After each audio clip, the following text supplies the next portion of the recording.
43, poder para a missão. Dê uma cutucada facebookiana no seu irmão do lado e diga assim, poder para a missão. Você precisa de poder para a missão. Lucas 9, 28, 43, está na tela. Os irmãos podem marcar esse texto. Fala da transfiguração de Jesus.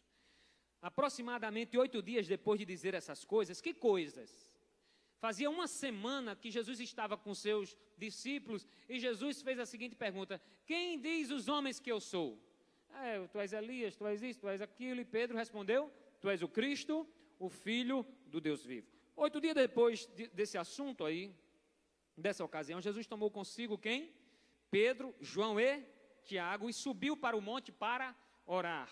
O único evangelho, nos 3 evangelhos estão esse texto está, Mateus, Marcos e Lucas, mas o único que diz que Jesus subiu para o monte orar é Lucas. Lucas dá em riqueza de detalhes essa questão. Enquanto orava, a aparência do rosto de Jesus se transformou. Suas roupas ficaram alvas e resplandecentes como o brilho de um relâmpago. Marcos diz assim, as suas roupas eram tão alvas, ficaram tão branquinhas, mais branquinhas do que qualquer lavandeiro poderia fazer. Surgiram 2 homens que começaram a conversar com Jesus, eram Moisés e Elias. Apareceram em glorioso esplendor e falavam sobre a partida de Jesus, que estava para se cumprir em Jerusalém. Conversamos sobre esse texto, sobre o aspecto que o Espiritismo defende, a aparição de pessoas que morrem. Conversamos sobre isso na escola bíblica. Sim, pastor, e qual é o resultado? Venha para a escola bíblica. Pedro e os seus companheiros estavam dominados pelo sono. Acordando subitamente, viram a glória de Jesus e os 2 homens que estavam com ele. Quando esses estavam se retirando, Pedro disse a Jesus, mestre, é bom estarmos aqui. Façamos 3 tendas, uma para ti, uma para Moisés e uma para Elias. Ele não sabia o que estava dizendo. Lucas faz essa observação. Enquanto ele estava falando, uma nuvem apareceu e os envolveu. E eles ficaram com medo ao entrarem na nuvem. Dela saiu uma voz que dizia, este é o meu filho, o escolhido, ouçam a ele. Tendo-se ouvido a voz, Jesus ficou só. Desaparece Moisés e Elias, Jesus fica só. Os discípulos guardaram isto somente para si. Naqueles dias não contaram a ninguém nada do que tinham visto. Marcos vai dizer que Jesus faz esse pedido aos discípulos. No dia seguinte, quando desceram do monte, uma grande multidão veio ao encontro dele.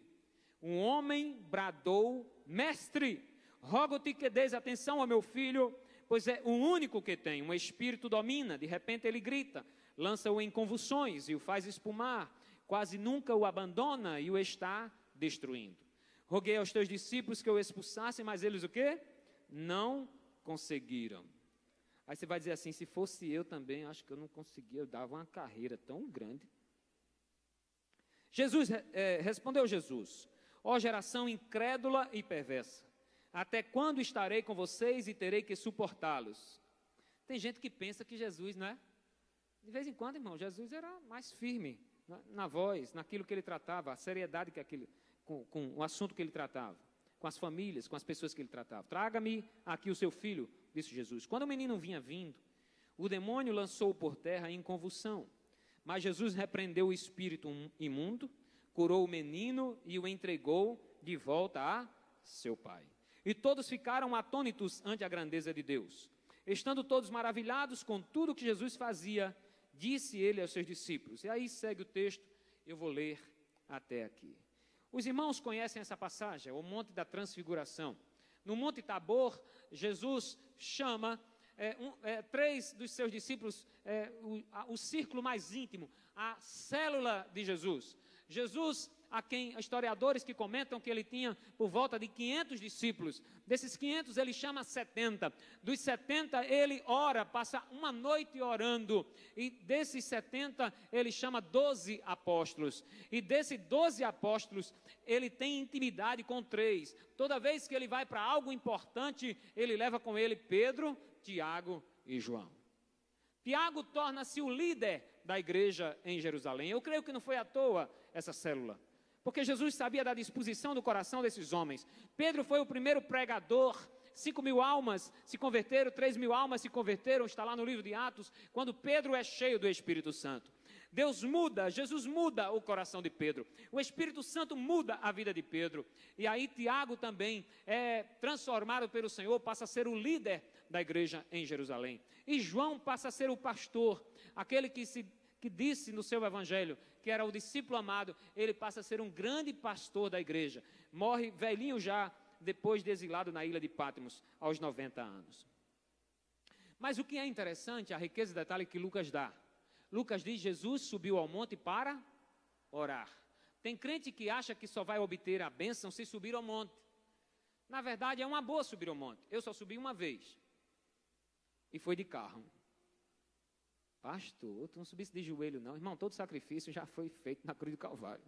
Subi de carro no ar-condicionado.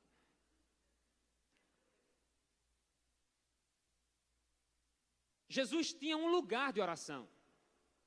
Jesus muitas vezes se afastava, Jesus muitas vezes subia ao monte. E enquanto Jesus orava, essa célula de Jesus estava o quê? Dormindo.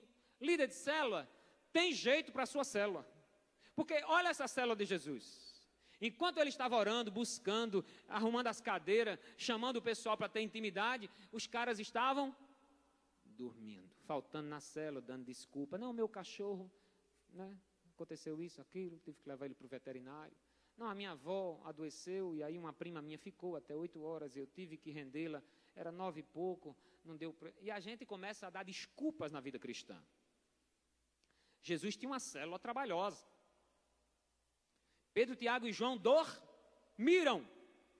Mas enquanto orava, olha irmãos, se você quer ver glória de Deus, milagre de Deus, a gente precisa orar.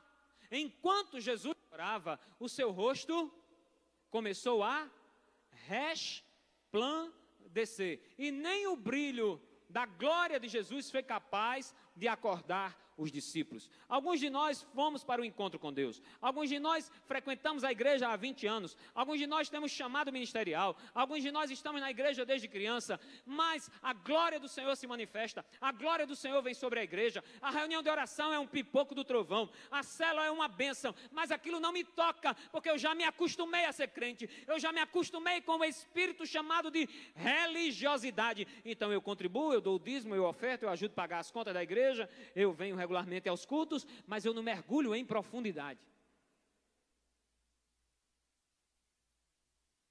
Por isso que quando a gente não mergulha em profundidade, aí o inimigo aparece, aí eu disse lá no encontro. E agora? Chama Racilba, Samu, espiritual. Não, porque ela tem mais, é claro que ela tem mais experiência. Mas Deus quer te dar experiências também. Matar minha sogra, rapaz, deixa ela, só ela pegando os capetas? Faz isso não, ajuda ela.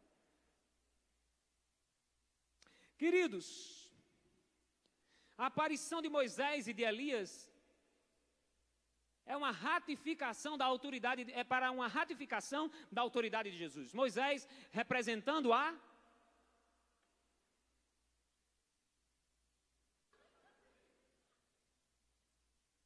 glória. Tem crente neste lugar. Moisés representando a... Isso, gente, eu sei que vocês sabem. Ficam encabulados. E Elias representando os... Isso, gente. E Jesus representando Ele mesmo. A nova aliança. O próprio Jesus. O Deus encarnado. E aí, uma nuvem envolve eles e o Pai brada do céu: este é o meu filho. O que é que ele está dizendo para Pedro, Tiago e João? Olha, vocês tiveram a lei, vocês tiveram os profetas, mas agora vocês têm a mim. Esse é o meu filho, é da minha essência. Ouvi tudo o que ele disser. Porque ele fala, Jesus já tinha dito isso. O Evangelho de João está cheio lá de Jesus dizendo: eu não falo de mim mesmo, eu não faço de mim mesmo, mas do meu Pai. Queridos encontristas, nesse final de semana nós subimos ao monte. E nós fomos acordados pela glória. Nós fomos despertados pela glória do Senhor. O Espírito Santo pegou alguns de nós com força. Lá nos homens eu acho que foi 99%. Só vieram os cabarréis tudo chorando.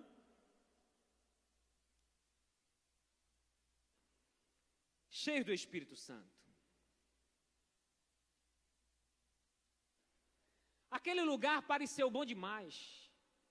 Alguém me disse hoje, claro, brincando, mas disse, pastor, vamos passar mais uma semana aqui. Porque estamos na presença, estamos em oração, estamos em busca, estamos num ambiente espiritual favorável.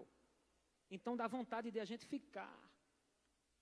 É o que exatamente Pedro diz. Pedro diz assim, Senhor, tive uma ideia. Pedro, né, brilhante com as suas ideias, diz, façamos 3 tendas. Eu sei que Moisés e Elias, ou era visão, ou era uma aparição que Deus permitiu, talvez nem precisasse de tenda, num corpo glorificado, não sei, ou só na ressurreição, aí é uma questão de escatológica, professora, pastora Andréia, não é? Mas aí, façamos 3 tendas, uma para ti, uma para Moisés, uma para Elias, e Lucas completa e diz, ele não sabia o que estava dizendo. Pedro aqui nivelou Jesus com a lei e com os profetas. E o escritor aos Hebreus diz que Jesus é de superior aliança. Você não adora a um Deus crucificado e morto. Você não adora um Deus que se pinta nos retratos, nas fotos, nos quadros, na arte. Você não adora um Deus que se põe no crucifixo. Você não adora um Deus que as pessoas andam com a cruz pendurada, simbolizando ele crucificado. O Cristo crucificado, ele vai voltar não mais, disse a pastora pregando aqui outro dia, não mais como esse Cristo sofredor, mas agora como rei vencedor, porque assim ele é. E Apocalipse é esse livro que nos revela que Jesus está voltando como rei vencedor para arrebatar o seu povo, para arrebatar a sua igreja. E é muito bom, queridos, quando nós estamos num lugar de busca. Amanhã é segunda-feira, e alguém já falou aqui, estamos no 4º encontro nosso, fora os 3 que nós fizemos na missa, se não me engano foram 3, e 1 em Fortaleza. Então estamos aí já a 8 encontros, e alguém chega aqui, testemunha, pede perdão à esposa, compra uma aliança nova e tal, e o Espírito Santo me pegou, e eu fui batizado com o Espírito Santo, e eu estou cheio de Deus, e passa 1 mês, e passa 2 meses, e o cara vai esfriando. Já disse aqui, vou repetir, o evangelista muda e disse, mas alguém perguntou a ele, mas por que você precisa ser cheio do Espírito Santo? Todo dia. Ele disse, porque eu tenho um vazamento. Ô irmão, nós temos um vazamento. O vazamento é a nossa natureza humana que nos inclina para a carne, que nos inclina para o desejo humano, que nos inclina para as nossas vontades. Nós temos todo dia que ir lá nesse vazamento e dizer, está fechado, está fechado. Está fechado, eu quero ser cheio, eu quero ser cheio. Eu fui cheio no encontro, mas segunda-feira eu quero ser cheio. Eu quero ser cheio, eu quero ser cheio. E da onde vem esse enchimento? Responde João, escrevendo as palavras de Jesus e diz, do seu interior, quem crê em mim, como diz as Escrituras, do seu interior fluirão rios de água viva. De onde é que vem? Vem do pastor, amém. Vem do grupo de louvor, amém. Mas vem inicialmente, disse a vocês hoje, vem do meu e do seu interior. Tem que vir daqui de dentro, não depende do culto. O culto já é a sua vida, o culto já é a sua família entregue ao Senhor, o culto já é o senhorio de Deus sobre a sua vida. O pastor já disse que não necessariamente, não se faz necessário, desculpe, aceitar a Jesus, mas assumir Jesus como nosso Senhor e como nosso Salvador. Então eu quero lhe lembrar nessa noite que eu e você temos um vazamento. Então amanhã você vai começar a esvaziar. Basta hoje à noite, se você chegar em casa e o marido não tiver lavado a louça nesses 3 dias, vai dando glória mesmo. Chibata, vai dormir no sofá. E aí começa o vazamento. Irmão, o inimigo vai usar, escuta, olha para mim aqui, O inimigo vai usar um detalhezinho, uma coisinha assim, para desestabilizar eu e você. É um detalhe, é um detalhezinho.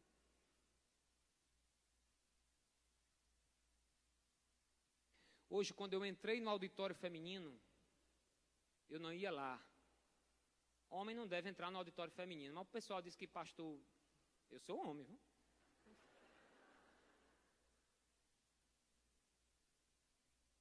Já procurei, não tem onde botar asa aqui não. Só quando ele vier. Quando eu adentrei no auditório feminino, o inimigo olhou para mim através de uma pessoa. E eu senti no meu coração ele dizendo: você chegou, vou acabar também com você. E eu disse assim: você está repreendido em nome de Jesus. Eu disse no meu lugar. E aí comentei com Elaine. Cadê Elaine? Catuquei Elaine assim e falei para ela, não foi? Eu disse: o inimigo está furioso. Quando eu entrei aqui, o inimigo olhou para mim, como querendo me pegar, e eu já repreendi aqui. Não deu outro. Não deu outro. A minha esposa fez o convite para quem queria aceitar Jesus. E a pessoa foi a primeira a ir lá na frente. E outras pessoas foram também. Mas o Senhor me direcionou para não fazer oração de confissão naquele momento. E eu fui direto na cabeça da abençoada. E quando eu cheguei na cabeça dela, eu coloquei a mão e disse: Satanás, arruma tuas coisas e vai embora. E aí, né? Aí aconteceu manifestação. O inimigo gosta de aparecer.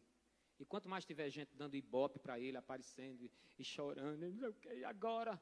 Eu adoro, bora adorar. Vamos cantar aí, louvar o Senhor. Mas, irmãos, tu acha que eu, com essa fortaleza toda, alguém possesso, passa a mão em mim assim, me deixa de pé? Deixa não, irmão. E eu não posso cair, não. Eu nem posso cair espiritualmente, e não vou cair em nome de Jesus. Eu só presto para ser crente. Eu nem posso cair fisicamente, eu não posso ter fratura alguma, nem podia, e agora que eu não posso mesmo. A mão do Senhor é quem lhe guarda. Uns confiam em carros, Salmo 20, uns confiam em carro, outros em cavalo, manda a vida, pode subir, mas nós faremos menção do Senhor dos Exércitos. Amém, queridos? E o inimigo não tocou na gente. E eu fiquei pensando, quantas pessoas aqui, obrigado, quantas pessoas aqui não estão em linha com o Senhor? Todos, eu creio que a maioria. Mas por que essa fúria contra o pastor? Contra a pastora? Simples. A autoridade espiritual que Deus colocou sobre a minha vida, sobre a vida dela, em relação ao rebanho. O que acontece, irmãos, na sua casa? E aí o ministério de Carlos Augusto Raulino, o testemunho de Carlos Augusto, eu estou falando já em ministério. Ô glória! Aleluia! Demonstrou isso. O que ele disse aqui? A partir de hoje, eu exercerei o sacerdócio, o governo espiritual da minha casa. Você não dirige uma igreja, mas você dirige uma casa. Às vezes é até a própria mamãe na ausência do papai. Às vezes a mamãe é quem puxa para vir para a igreja e o papai vai no vácuo. Ou então fica em casa vendo Vasco e Flamengo, sei lá. E quando vem empurrado.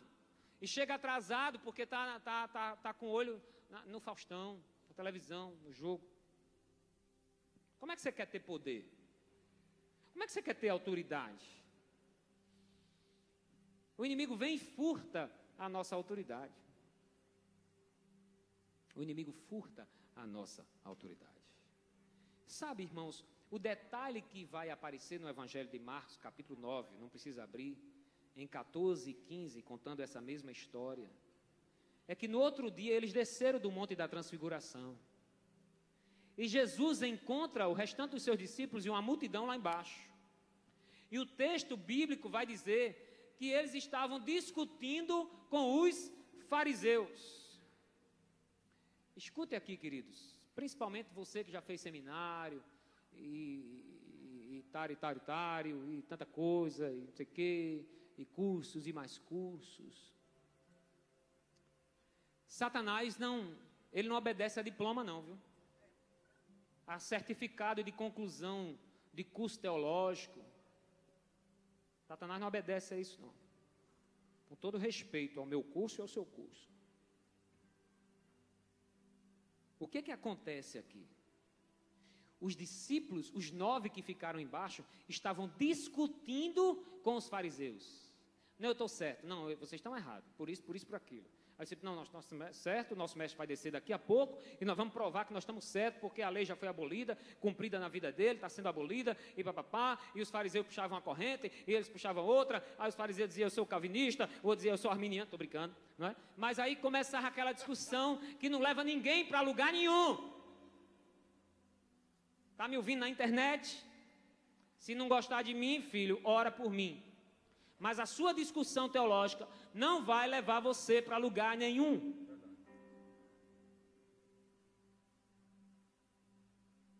Jesus disse, o que vocês estão discutindo? Nesse ínterim, aparece um homem com um filho endemoniado. Uau! Tem gente que está discutindo sobre a obra, ao invés de fazer a obra. Tem pessoas que estão discutindo sobre a obra, ao invés de colocar a mão na massa. Falam sobre a igreja, falam sobre o pastor, falam sobre a corrente teológica, falam sobre as finanças, tem opinião sobre A, B, C, D, E, F, G, tem opinião sobre tudo, discute se está legal assim, se não está legal assim, por que esse elevador não está funcionando tão rápido, por que o pastor ainda não mandou pintar aquela parte ali, o drywall, por que lá em cima também ainda falta pintar, e não ajuda a pintar. E não vem dar uma sugestão, e não contribui. Os discípulos estavam envolvidos numa discussão, mas chega um homem com necessidade. Eita glória! Você foi para o encontro, olhe para mim, você que fez o encontro agora. Você foi para o encontro com Deus. Você viu a glória do Senhor. E a glória no Senhor nos remete a uma missão. Nós recebemos a glória no monte para as necessidades do vale. Vou dizer de novo para você entender. Nós recebemos a glória do monte para suprir as necessidades do vale. Quando Jesus desce, tem alguém endemoniado lá embaixo, tem alguém precisando de ajuda, tem alguém precisando de um toque do Espírito, tem alguém precisando de uma transformação, e quem vai fazer isso? O pastorado. O pastorado pode até ajudar você a fazer, mas é você quem vai fazer, foi você que foi chamado, fomos nós que fomos comissionados. Há um mandato, há uma procuração na nossa mão, e de fazer discípulos de todas as nações, batizando-os em nome de Jesus, ensinando-os a guardar tudo quanto eu vos tenho ordenado. Fique de pé, senão eu prego mais, já passei 5 minutos.